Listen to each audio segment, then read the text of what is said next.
Assalamualaikum warahmatullahi wabarakatuh. Kenalkan, saya Faikotul Khairat dari Prodi PLB kelas 22 DF.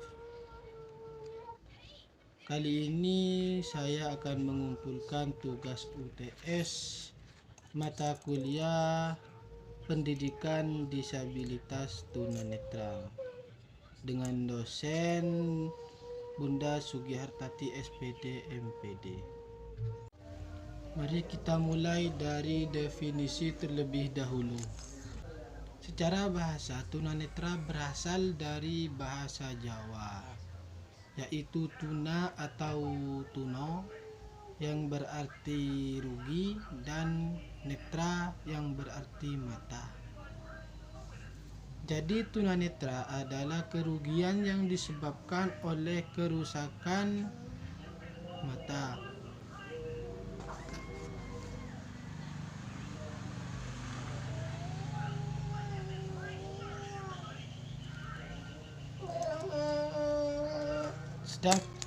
Sedangkan menurut KBBI, yaitu Kamus Besar Bahasa Indonesia, tunanetra adalah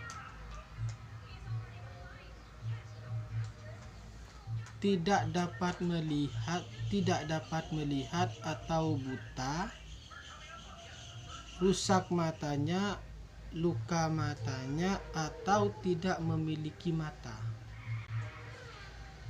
Dan juga kurang penglihatannya. Sedangkan menurut ahli adalah tunanetra adalah anak yang tidak bisa menggunakan penglihatannya secara optimal, baik ringan, sedang, atau berat. Dan dalam proses belajar, anak tunanetra membutuhkan layanan khusus dan bergantung pada pendengaran.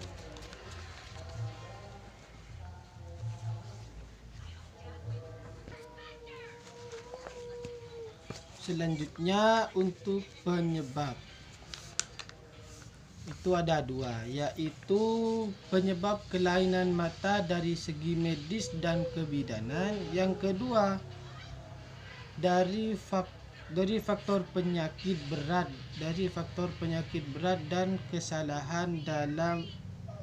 dan kesalahan perlakuan terhadapnya. Untuk yang pertama dibagi menjadi 3, yaitu masa prenatal, natal, dan postnatal. Sedangkan yang nomor 2 itu dibagi menjadi 2, yaitu buta bawaan dan buta yang didapat. Untuk faktor yang pertama, yaitu penyebab kelainan mata dari segi medis dan kebidanan, itu ada 3. Itu yang pertama itu yang prenatal. Faktor prenatal bisa terjadi dari dalam diri anak yang disebut internal, dan dari luar anak yang disebut eksternal.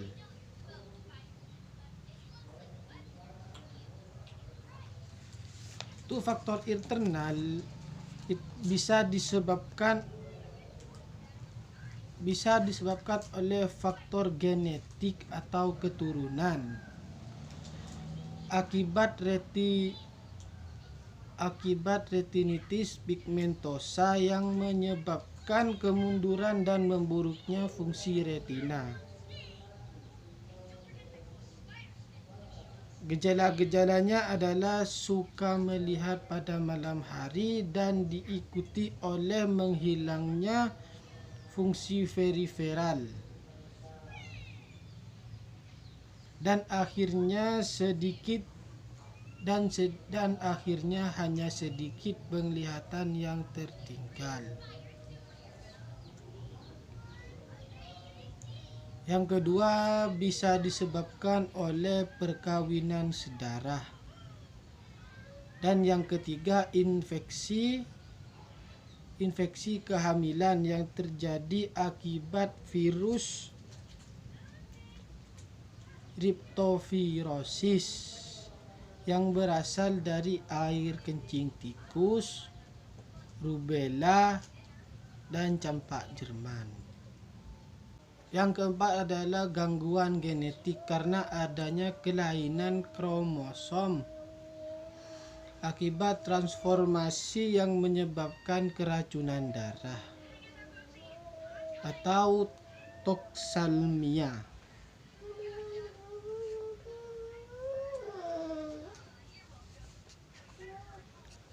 Dan usia ibu hamil yang terlalu muda atau terlalu tua.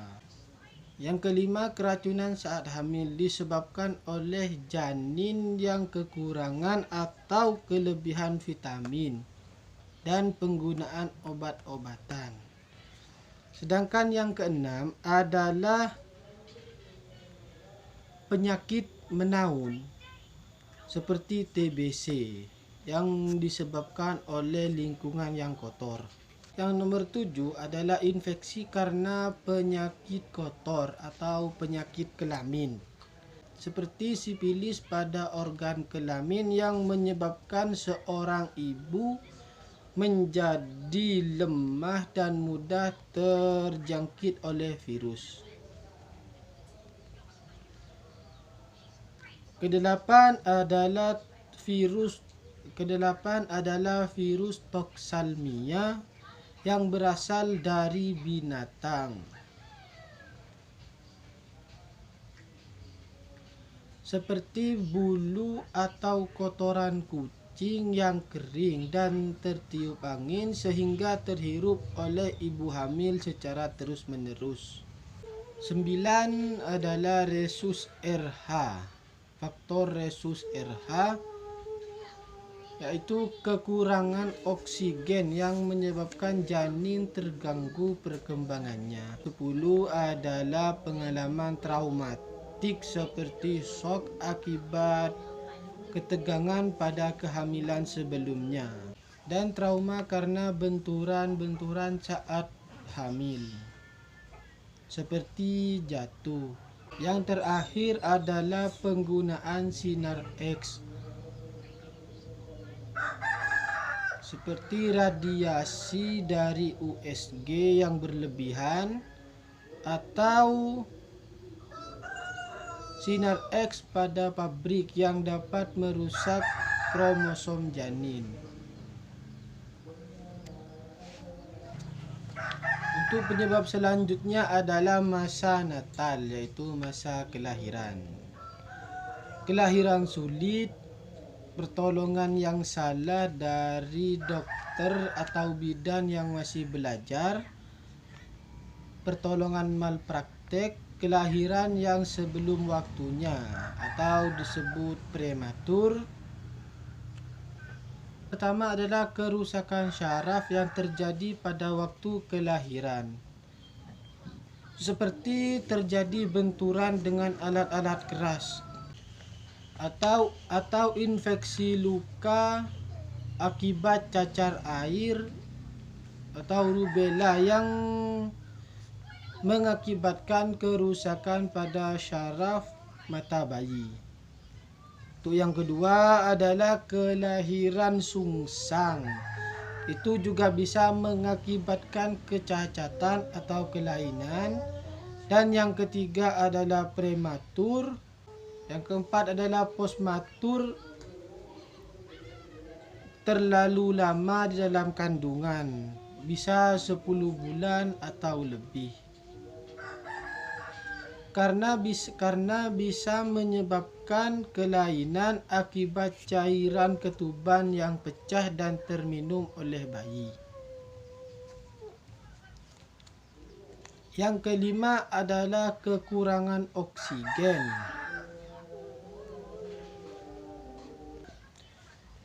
Yaitu bayi ketika lahir tidak langsung menghirup oksigen, seperti terendam air ketuban yang masuk ke dalam paru-paru janin dan menutupi jalan nafas. Yang keenam adalah proses kelahiran yang lama yang membutuhkan bantuan dari alat-alat medis. Yang ketujuh, tulang ibu tidak proporsional pada tulang pinggul yang dapat menekan kepala bayi saat kelahiran. Untuk penyebab yang ketiga adalah postnatal, yaitu kelainan setelah kelahiran dan di masa perkembangan, yaitu 0 sampai 18 tahun. Bisa disebabkan karena kecelakaan, keracunan, tumor otak, kejang, dan lain-lain. Beberapa hal yang dapat menyebabkan kelainan di masa bayi. Yang pertama adalah infeksi dari virus TBC, meningitis, dan lain-lain. Yang kedua kekurangan zat makanan, gizi, dan nutrisi yang sangat diperlukan bayi untuk pertumbuhan, kesempurnaan, dan organ-organ lainnya. Yang ketiga adalah kecelakaan, dan yang keempat adalah keracunan. Yang kelima, kelainan karena penyakit mata seperti seropalmia, yaitu penyakit pada anak yang kekurangan vitamin A. Yang kedua adalah trauma karena virus yang namanya Sirimidesus trahumanis. Yang juga dapat menyerang anak-anak dalam usia perkembangan.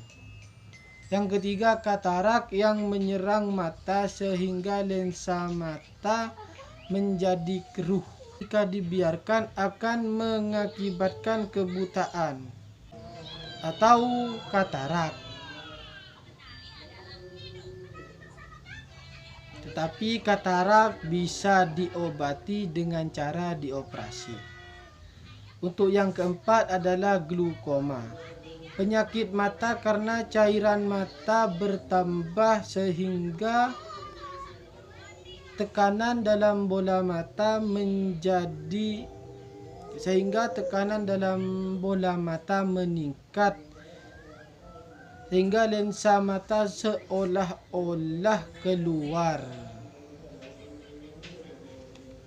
berwarna putih, dan bisa mengeluarkan cairan yang banyak dan gatal dan menimbulkan rasa sakit sampai tulang belakang. Yang kelima adalah diabetic retinopathy, yaitu gangguan pada retina yang disebabkan oleh penyakit DM, diabetes mellitus, yang berpengaruh pada kerusakan sistem sirkulasi hingga merusak penglihatan. Yang keenam adalah macular degeneration. Kondisi umumnya agak baik, di mana daerah tengah pada retina itu secara perlahan akan memburuk. Anak dengan gangguan ini masih memiliki penglihatan secara perifer. Yang ketujuh adalah retinopathy of prematurity yang dialami oleh bayi yang lahir prematur karena ia diletakkan di dalam inkubator yang di dalamnya akan terjadi perubahan kadar oksigen dan tekanan yang menyebabkan pertumbuhan pembuluh darah itu tidak optimal. Sedangkan penyebab terjadinya kelainan mata akibat penyakit berat dan kesalahan perlakuan terhadapnya. Seseorang yang dilahirkan tanpa penglihatan cahaya disebut buta bawaan. Sedangkan penurunan penglihatan yang terjadi beberapa waktu setelah kelahiran disebut buta yang didapat.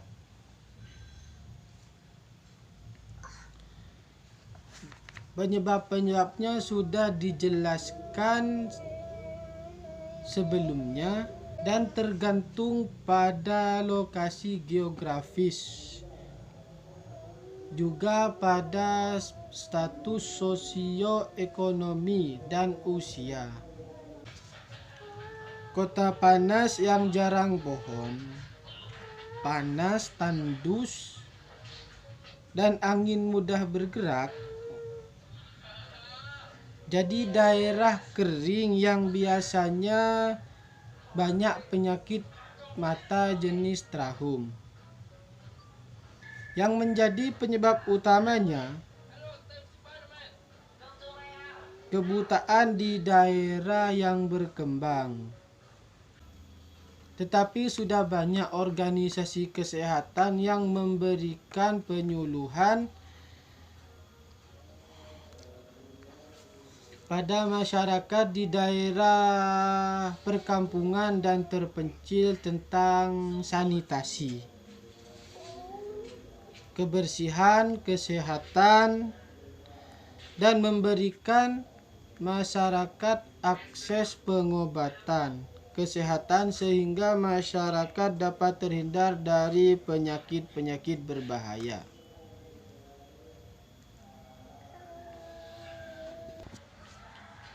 Termasuk trahum, tetapi di negara-negara barat penyebab utamanya adalah penyakit genetik seperti diabetes, glukom, katarak. Karena pola dan usia harapan hidup di sana lebih panjang dari generasi sebelumnya.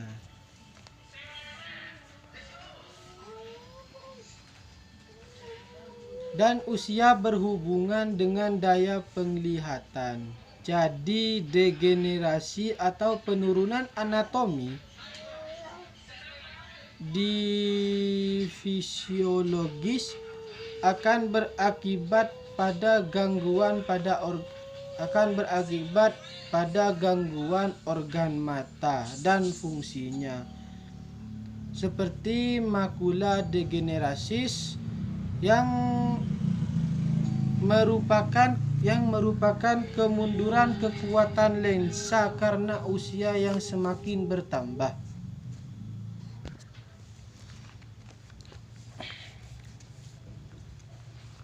Untuk selanjutnya kita pindah ke kriteria. Kriteria tunanetra dapat dilihat dari kemampuan melihat. Untuk yang pertama adalah buta total. Tidak bisa membedakan antara gelap dan terang karena memang mereka tidak memiliki pengalaman pada hal itu. Atau juga masih memiliki sisa penglihatan. Yaitu mereka yang hanya bisa melihat gelap dan terang.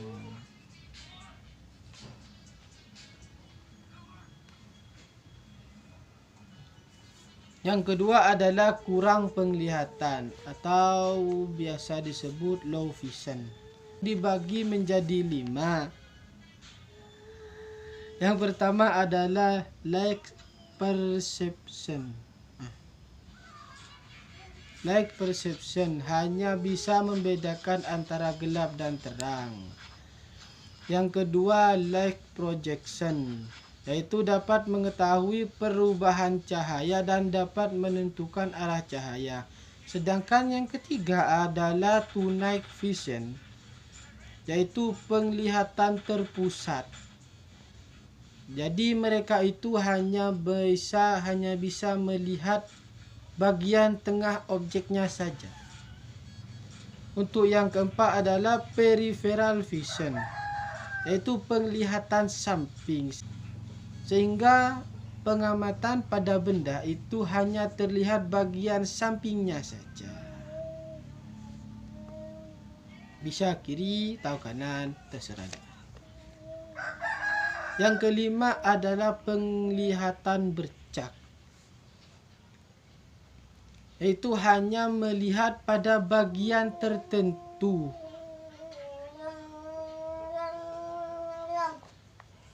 Jadi semua objeknya itu tidak terlihat sepenuhnya. Sedangkan dilihat dari kemampuan persepsi cahaya itu menjadi 3, yaitu tidak ada persepsi atau buta total. Yang kedua memiliki persepsi, masih bisa melihat bentuk tapi tidak bisa membedakan.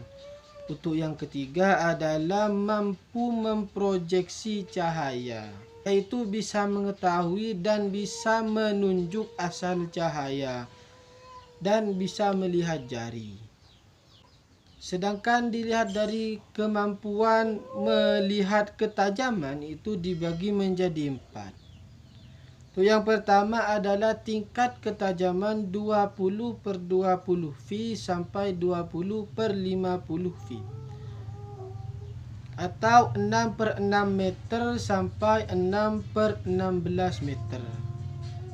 Ini tergolong tunanetra ringan, masih bisa menggunakan mata secara normal dan menggunakan alat bantu pendidikan seperti kacamata. Yang kedua adalah tingkat ketajaman 20/70 feet atau 6/20 meter sampai 6/60 meter.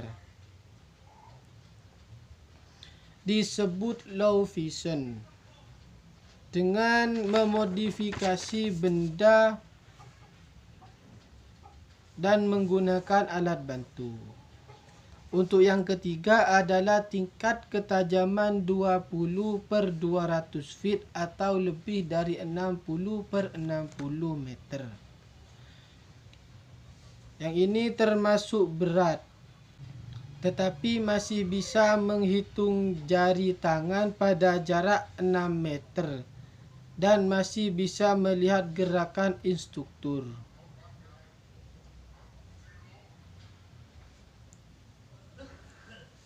Yang keenam, tingkat ketajaman 0 atau buta penuh, tidak mampu membedakan gelap dan terang. Sedangkan dilihat dari saat terjadinya ketunanetraan itu dibagi menjadi 3. Yang pertama sejak dalam kandungan, yaitu prenatal. Hal ini terjadi pada ibu hamil yang menderita penyakit yang menular pada janin, seperti cacar. Yang kedua adalah pada saat kelahiran, yaitu ada kesalahan pada saat kelahiran, seperti sungsang atau membutuhkan alat dan kekurangan oksigen.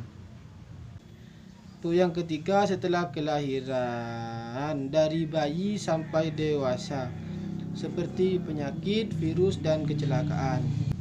Untuk yang selanjutnya kita akan membahas karakteristik tunanetra. Ketunanetraan menyebabkan terjadinya keterbatasan dalam bersikap dan berperilaku terhadap sekitarnya.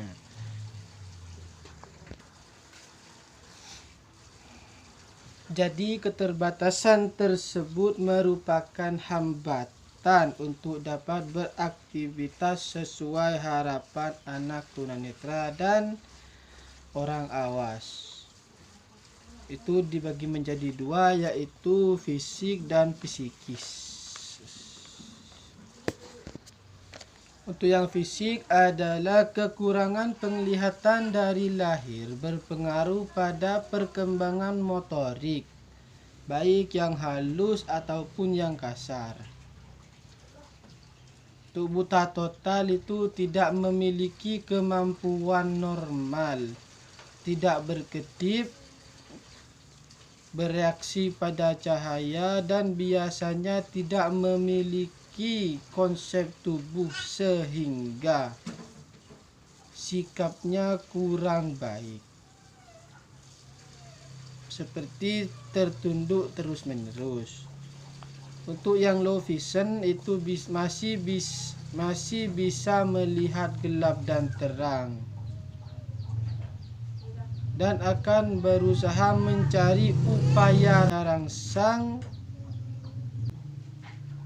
seperti memicingkan mata dan sering berkedip.